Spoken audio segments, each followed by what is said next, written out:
We're back at the California Fish and Game Commission Marine Resources Committee meeting, and it's now 1 o'clock, and we've just come back from lunch. We're going to pick up where we left off on item number 6, which is kelp restoration management plan development. I'm going to have Susan kick us off, and then we're going to get Kristen Elsmore to talk about it. Great, thank you. So this is a multi-year process that you have been tracking for a while now. And this is the development of a kelp restoration and management plan. 2 work groups have been meeting regularly with the department, and they are at new stages in the development, their input into the development of the plan. Your most recent Marine Resources Committee update, the most recent presentation and verbal update was at the July MRC meeting last year, as well as at the April 2026 Tribal Committee meeting. So that was the next opportunity to provide the update to them and have a discussion. You also received a written update on efforts and participant engagement in November. So for today's update, you're going to receive a number of updates from the department. I also want to highlight that within your meeting materials, there is a collaboratively developed report on the Tanker Reef project in Monterey.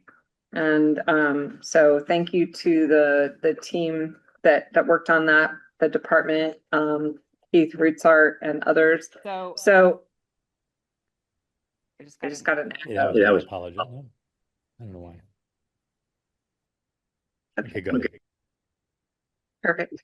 So so that report is in there, and just for your information, we have a presentation by Kristen Elsmore, the department's kelp expert, one of them. Yep. And she is joining us by Zoom. Welcome, Kristen. And go ahead, please. Thank you so much for having me, commissioners. Good afternoon.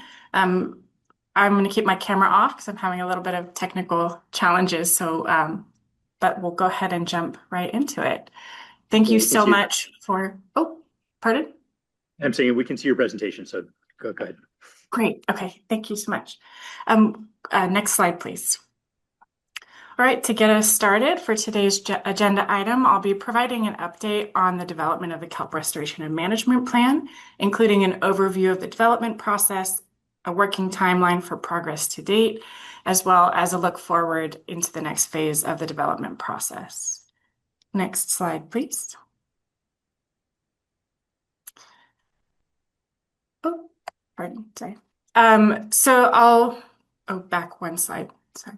Thank you. The overarching goals and objectives of the management plan are to develop a robust, adaptive, climate-ready approach to managing, protecting, and restoring our giant and bull kelp forest ecosystems throughout the state for consideration and adoption by the Fish and Game Commission. The core components of the plan will include an overarching ecosystem-based management framework that includes adaptive kelp harvest approach, and a restoration toolkit that provides a suite of management options, as well as the context in which restoration tools and approaches may be most effective. Next slide, please. The design of the kelp restoration and management development process entails a multi-pronged approach consisting of the multiple groups that Susan just mentioned, so a science advisory committee, a tribal engagement approach, as well as consultation and a community working group, to ensure that the development of the plan itself is informed by the best available science and community and tribal perspectives across the state of California. Next slide, please. Recommendations developed by the community working group, science being packaged by the science advisory committee, input from our tribal engagement approach, which I'll walk through in a moment, as well as results from a suite of ongoing on-the-ground research are collectively helping shape that plan. And we are currently in the drafting phase as we continue to gather recommendations and key pieces of information from this suite of input channels outlined above. Oh, sorry, still on this one. Once drafted, the KRMP will be peer reviewed, and then we'll transition into the regulatory process with the Fish and Game Commission for a consideration for adoption and implementation. We anticipate sharing the plan with tribes following the peer review in late summer of 2027, just ahead of presenting the plan itself to the MRC in fall of 27, which will kick off that full commission process, which will continue into early 2028. I'd like to note that earlier versions of the development timeline indicated the implementation process was anticipated to begin in 2027. And so just noting that this timeline is in line with the originally proposed timeline proposed back at MRC in March of 2023 when we kicked off this whole process. Next slide, please. The suite of tribal engagement efforts that we've undertaken so far are shown here on the slide, but I just want to highlight what we've done over this past year, which is distributed a tribal notification letter, hosted a tribal community forum that was focused on hearing how the tribal community wants to engage in the process, as well as gathering input on tribal priorities and concerns for Kelp. We also provided an update on the KRMP to development to the Tribal Committee back in April of this year. And then as ongoing throughout the process, we've had tribal representation on both the Community Working Group and Science Advisory Committee. And these members have continued to support integration of tribal voices and expertise into the plan itself, as well as broader considerations for implementation down the line. Next slide, please. The Community Working Group is an advisory body composed of California Native American tribes, stakeholders, and interested members of the public that was established to inform the KRMP development, and they play a crucial role in the development process, helping share information out about the KRMP development with their broader communities and networks, as well as gathering and sharing their communities' perspectives, interests, and feedback back to the department. Over the past year, the Community Working Group has convened across a number of meetings to develop, and vote upon what ultimately was a suite of about 20 recommendations for us to consider as we develop and draft the plan. The meeting summary and suite of recommendations are currently being reviewed by the Community Working Group members to ensure they're accurately reflecting the meeting and voting record. And once finalized, they'll be posted up on the KRMP webpage, and we anticipate that to be in the next week or so. Next slide, please. The Science Advisory Committee is another advisory body tasked with providing scientific expertise to ensure that the best available and most current science is directly integrated into the plan. Over the course of this past year, the SAC has been refining how we will assess the status of kelp ecosystems throughout the state, as well as evaluating potential management strategies, including the readiness and application of different restoration techniques that will collectively make up the restoration toolkit. Next slide, please. I'd like to provide just a little bit more detail here regarding the suite of restoration tools that are being assessed through that process and considered within the KRMP's restoration toolkit. As you may recall from previous Kelp updates, there's a broad suite of projects, such as those funded through the RRP and AKRP programs that are collectively informing the KRMP. And I don't have time to update you on all those projects, but would like to draw your attention to Exhibit 2 in the binder, which documents results from one of the commission-supported projects that's also helping inform the KRMP, the Tinker Reef report. So looking at this suite of tools that are being assessed, generally they're falling into three broad categories, which include managing grazing pressure, which includes things like directly removing or moving grazers from the system or modifying grazer behavior, as well as managing competitive pressure, so removing invasive species or considering removing invasive species that are outcompeting kelp, as well as managing the kelp spore supply and availability, which includes things like translocating kelp from a neighboring forest or culturing kelp in the lab and then outplanting back into the wild.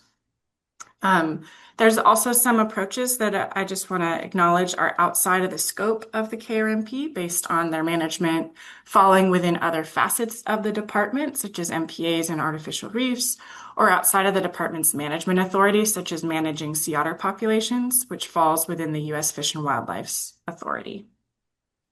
Next slide, please. I'd also like to provide a brief update on one of the critical studies addressing knowledge gaps around bull kelp biomass and harvest. The results from this project here are central to informing the consideration of harvest management within the KRMP. And there's a study that was state funded being led by researchers at Woods Hole Oceanographic Institution and in partnership with harvesters, commercial kelp harvesters, and is providing quantitative metrics for both giant kelp and bull kelp biomass production. And partnerships with commercial kelp harvesters in Northern, Central, and Southern California are ensuring that we have both experience-based and data-driven information to shape the considerations for harvest management. Drone surveys, as you can see in the photo in the upper right here, paired with commercial harvest activities, are enabling direct measurements before, during, and after harvest occurs. And imagery that's been collected to date has been collected in Southern and Central California, and most recently, Northern California as well. And so with that, next slide, please. Looking ahead for the remainder of this year and a bit beyond, as we're continuing to draft the KRMP, the project team is going to be supporting additional opportunities for California Native American tribes to provide input and engage on the KRMP development. I just would like to note this is in addition to formal government-to-government consultation on the KRMP, which can occur at any point throughout the development process and beyond. The community working group will continue to gather their community input and priorities to feed back in and help inform the key components of the KRMP. We're anticipating 1 to 2 more meetings with the group within this calendar year, which will conclude that element of the process. The Science Advisory Committee will continue to evaluate the potential management strategies and integrate results from ongoing projects to inform the evaluations of potential restoration tools and approaches that we just walked through, as well as harvest frameworks and other considerations that we need to ensure the KRMP is scientifically robust. They'll also be helping us put all the components together to build out the decision tree associated with the overarching management framework for the KRMP. And with that in mind, we look forward to coming back to the MRC in November to present the draft management framework that will make up the plan. And at that point, that's when we'll be stepping through the science behind the decision-making process within that framework around kelp, and as well as identifying how the tribal input and community working group recommendations were folded into that framework. Next slide, please. For folks interested who may not have been aware of this process or are wanting to get caught up, you can follow along with our project progress to date on our website, which is, sorry, I guess we don't have the website directly on here, but happy to provide that to folks. And then feel free to reach out to us at kelp@wildlife.ca.gov with any questions. With that, I will thank you for your time and happy to answer any questions.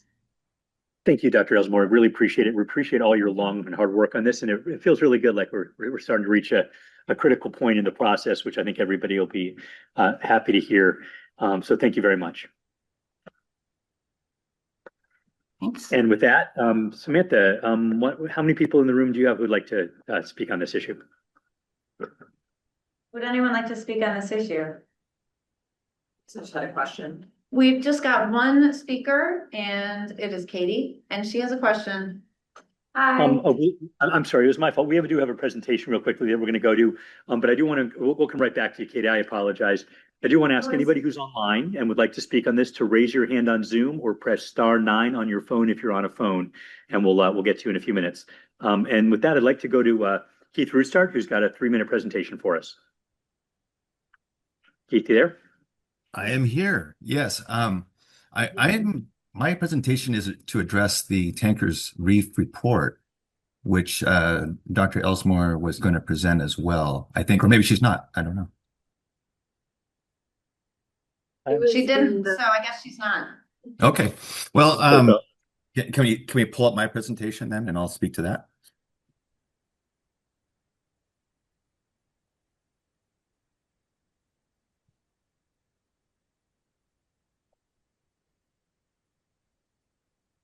Thank you very much. My name is Keith Rustart. I'm with the Giant Kelp Restoration Project. And The Tankers Reef report was published. That's fine. The Tankers Reef report was published 5 years after we began work on kelp restoration in Monterey. Next slide, please. As you can see from the cover, I am cited as an author, but I very much disagree with the conclusions in the report and believe that this misinforms the KRMP. I see things differently. After the culling stopped in 2023, the kelp was eaten by more than 100,000 baby urchins that spawned after the adults ate our restored kelp forest, as predicted. This report shows the kelp survived. But as of last Saturday, it did not. Bottom line, next slide, please. Divers restored kelp. Next slide, please. We want to thank all of our project partners and allies for making this possible, and the hundreds of volunteer Reef Check and G2KR divers who donated their time to come out and do this hard work and uncomfortable work. We truly appreciate the amazing and inspiring effort that went into this from all the volunteers. Next slide, please. This is a different presentation. Can you, next slide, please? I'll just skip it. Next slide, please. There, next slide, please. Sorry. There. We see things differently because our time window extends a year longer than the agency monitoring. Rather than read a 22-page report, we invite you to check out our extensive video collection of 231 videos that we've created here. There are playlists with different categories of videos, including time-lapse, reconnaissance, webinars, political events, and grid perimeter surveys. And there's Susan there. That's great. Next slide, please.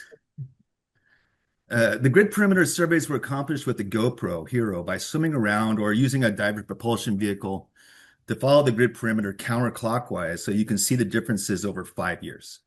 For the June Fish and Game Commission meeting, I sampled 4 videos, and you can see that stopping our community restoration effort resulted in more urchins than when we started, and the consumption of all the kelp on the grid. There are a dozen videos, and you can play them side by side and see with your own eyes the transformation of the kelp forest. It is interesting to see the succession, but ultimately it is very sad. Next slide, please. Next slide, please. This is a different version here. Next slide. This is some of our reports here.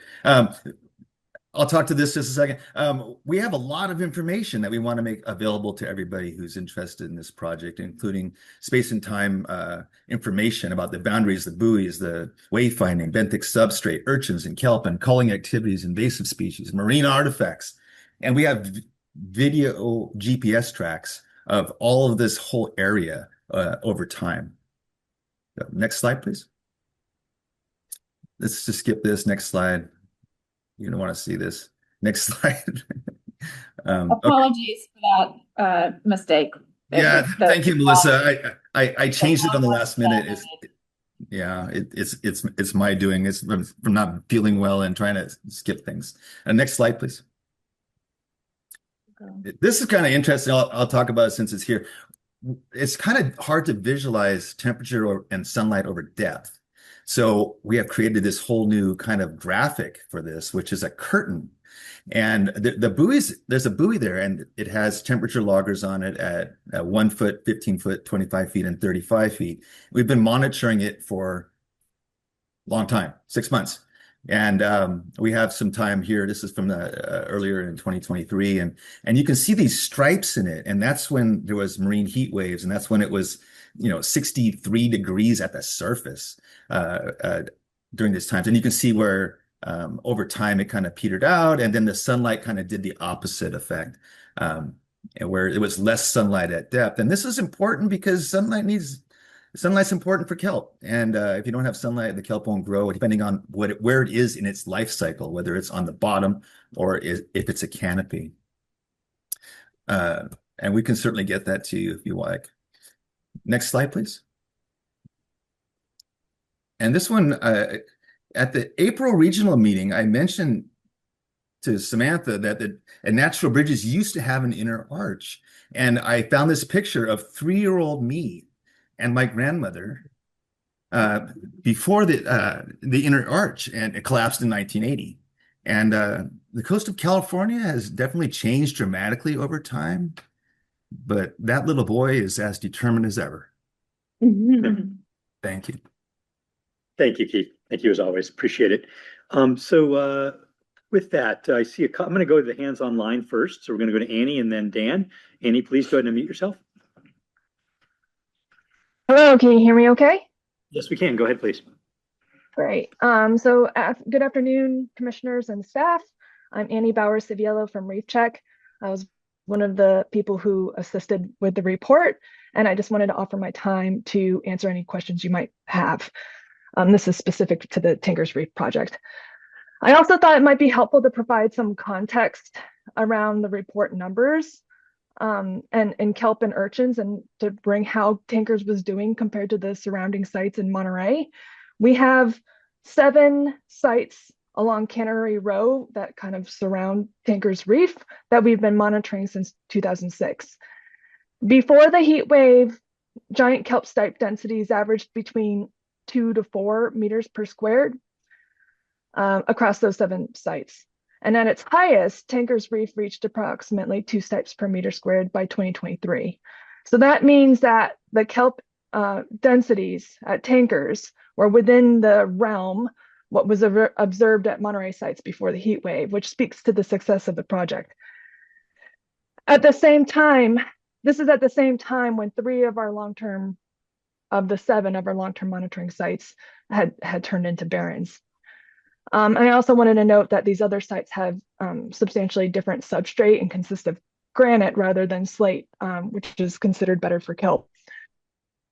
When the project started, urchin densities were 7 individuals per meter squared in 2021, which was not far off from that area mean between those 7 sites.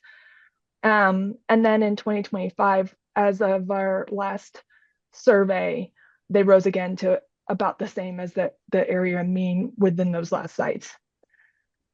The last thing I wanted to mention is that in this report, we also collected data beyond the urchin and kelp story, including invertebrates and fish.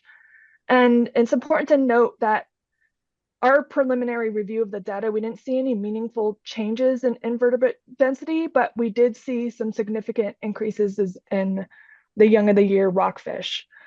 And for me, that kind of raises the question for future restoration work and informing the KRMP is to consider what is recovery beyond the kelp and urchin story, and the need for long-term restoration studies to determine this recovery. I just wanted to emphasize too, for Reef Check, we plan to work collaboratively along CDFW and NOAA to publish these results, and we'll continue to monitor the site. Thank you. Great. Thank you very much. I see Dan, I believe. Yeah, Dan, go ahead, please. Dan, yeah, hi there. Thank you. Thank you, commissioners. My name is Dan Abbott. I run the kelp forest monitoring for the Reef Check Foundation.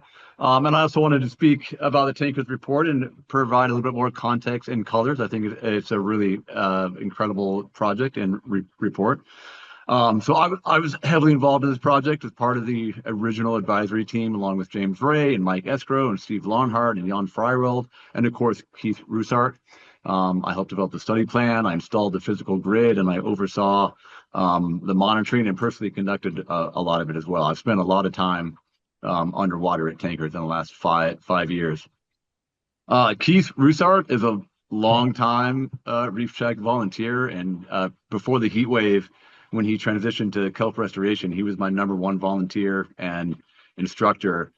Part of our mission at Reef Check is to empower communities to get involved in ocean management, and I like to think that what our actions empowered Keith a little bit, even if I often disagree with him and indeed occasionally squirm in my seat as he makes statements that don't always make me comfortable. But Keith is very passionate about kelp. Anyways, I wanted to highlight some successes from this project, which are in the report, but just to give a little bit more background. So when the advisory team first started, we were really unsure if recreational divers could reduce urchin densities low enough. We didn't know if there would be enough volunteers that would travel to the site. We didn't know if urchins would just pour back into the site from surrounding areas. I told Keith once I thought it'd be easier for him to shovel water off of the site than get rid of the urchins. But the one person who had no doubt was, of course, Keith. Like I said, I frequently disagree with Keith, and I generally like to think that I'm right. But in this case, I'm happy to proclaim that Keith was indeed right. And he really mobilized an army of volunteers wielding hammers, motivated by a desire to save kelp, to reduce urchin densities below this target, proving that community efforts can make a real impact. And I think he deserves a lot of credit for that. The second success was kelp growth on the site. And this was not a foregone conclusion at all. I remember James Ray making a very important point in the beginning that Keith would only be evaluated on reducing urchin density, which we could affect, but not kelp growth, because there was still a lot of skepticism if urchin removal would promote kelp growth. This was back in 2020, only a few years after the marine heat wave and the kelp collapse, and a lot of people in the management and scientific community were skeptical that removal could really make an important impact. I know I was skeptical after our efforts in Noyo Harbor and Mendocino and Lover's Point in Monterey resulted in only modest kelp growth. But of course, Keith was not skeptical, and it was within a year of his effort, it was clear that it was having an effect. And by the fall of 2023, there was a full-blown kelp forest on the site, complete with understory algae and even drift algae. He proved that urchin removal can be an effective pathway to kelp restoration in California, and that success cannot be overstated. It was a wondrous thing to dive that site and watch this barren area transform to a forest, and know it was done by a highly motivated group of volunteers. So again, Keith, nice work for you and your army. You were right. The third and final success I want to highlight is the success of collaboration. This project was a true collaboration between the department, NOAA, Keith, Reef Check, and ultimately this commission, which granted the permission for this work. Different entities with different interests and values came together and found common ground to accomplish a major project with huge implications and meeting a variety of goals. Though this collaboration did eventually break down, I think it shows the value of working with different people and groups, even if their values, goals, and perspective differs significantly from yours. Because after all, you never know, they may be right. So anyways, I hope we take these lessons from tankers and incorporate them into the KRMP and provide a pathway for community involvement in community-based projects in kelp restoration in California. Thank you. Great. Thank you very much, Ken. Any speakers in the room? Yeah, please come on up. And Samantha, we'll come to your folks in a few minutes. How many people do you have in the room who want to speak? I think still just Katie. Okay, Just one. I'm sorry, Katie. We'll come right back to you in just a sec, Katie. Please. Good afternoon. My name is Cyrus Sultani, and I'm an Ocean Campaign Associate with Environment California. First of all, we're incredibly grateful to see the Commission and state's commitment to restoring our kelp forests, since in the last decade, roughly 90% of our Northern Californian kelp forest habitat has been lost. However, we are still disappointed to see that the KRMP is not analyzing the conservation of existing kelp forests through marine protected areas, as studies show that kelp forests inside marine protected areas better recover from heat waves and other pressures such as urchins, and that these remaining protected healthy kelp forests can help seed the recovery of damaged areas nearby. We hope that future iterations of the KRMP will consider this tool as one that can help contribute to kelp restoration and management in the state. Thank you. Thank you very much. Okay, with that, Samantha, Katie, go ahead, please. Thank you, Katie O'Donnell, Wild Coast. Thank you, Kristen, for that presentation. I just was curious, you said there was 2 more community group meetings, and I was just curious if there's opportunities for others to join those community group meetings at all. There's like 23 people in the group, but that's all. Just wondering about opportunities there. Yeah, thanks so much. Sorry, is it okay to answer? Yeah, Take it, please. Yep. Okay, sorry. Thanks for that question. And that is not, those meetings are not open to the public, but we strongly encourage you to reach out to any of the community working group members to connect with them ahead of time to help share your priorities, concerns, and if there's any pathways for them to share back with you what they learned from those meetings. Really, our community working group members are serving as conduits to the broader public. And so highly encourage you to reach out to them and use them in that way.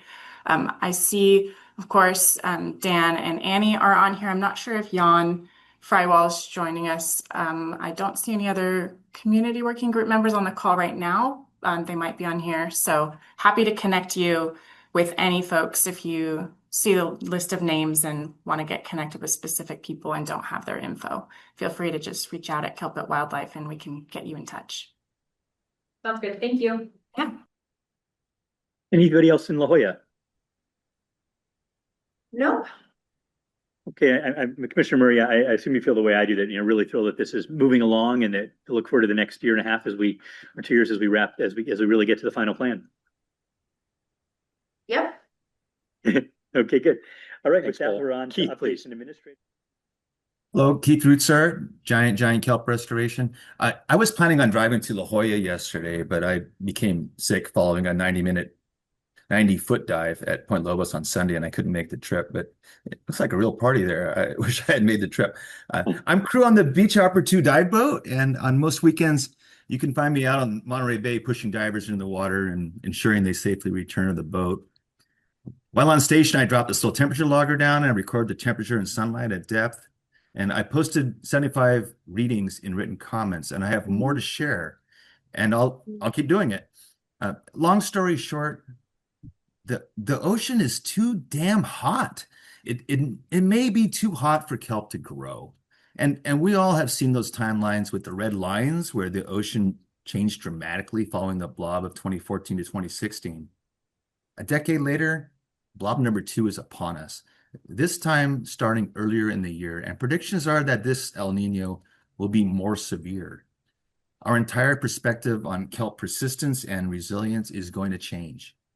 And like Dan said, you can disagree with me, but then you'd be wrong.